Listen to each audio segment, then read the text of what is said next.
Une chimie sans pétrole, c'est aujourd'hui le pari des industriels, d'après l'étude de Xerfi consacrée à la chimie verte. Il faut dire que le contexte est porteur entre la dépendance aux hydrocarbures, la lutte contre les émissions de gaz à effet de serre ou encore le retour à la naturalité dans les sociétés occidentales. Déjà, les matières premières biosourcées, les huiles végétales, l'amidon ou glucose par exemple, représentent 12% des entrants de la fabrication des produits chimiques en France. Et leur part devrait grimper à 15% d'ici 2017 selon le syndicat professionnel. La France ne manque pas d'atouts pour profiter de l'essor de la chimie verte. Je pense en particulier à une recherche scientifique de qualité dans les biotechnologies. Je pense aussi aux groupes de l'agro-industrie comme Rocket, Sophie Proteol ou Tereos qui figurent parmi les leaders mondiaux de la valorisation des matières premières agricoles.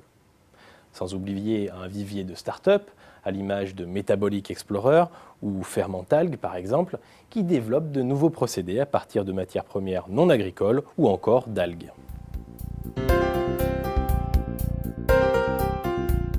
La réalité du marché invite pourtant à la prudence.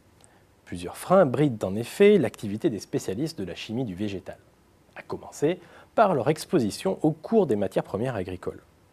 À titre d'exemple, le cours du sucre, principale matière première pour fabriquer du bioplastique, a chuté de près de 20% en 2013. Ensuite, l'intensification de la concurrence des produits importés d'Amérique du Nord et d'Asie, plus compétitifs, limite le potentiel de croissance des acteurs français. Enfin, dernier frein, et non des moindres, au cours de ces derniers mois, la faible rentabilité des molécules chimiques biosourcées par rapport à la pétrochimie. Au final, le chiffre d'affaires de notre panel d'entreprises présentes en France continuera de fléchir à court terme. Les défis à relever pour redresser le chiffre d'affaires des spécialistes sont nombreux.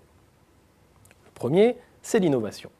Avec l'innovation, les acteurs peuvent bien sûr sortir des marchés de niche. Je m'explique.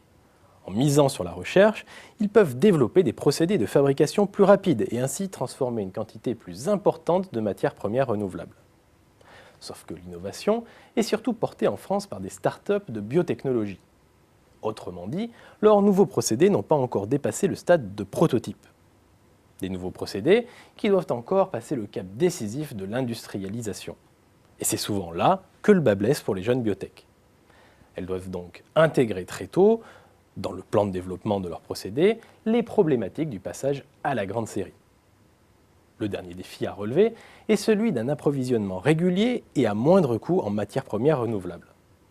Si les grandes coopératives agricoles ont un véritable avantage compétitif, tous les acteurs de la chimie verte seront confrontés au problème de l'accès à la biomasse.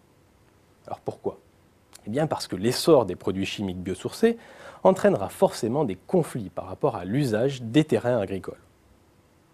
La principale solution est alors de se repositionner sur l'exploitation de la biomasse lignocellulosique, comme le bois et la paille notamment, mais aussi des déchets. Certains acteurs ont même choisi une nouvelle voie, celle de la valorisation de produits chimiques issus des microalgues.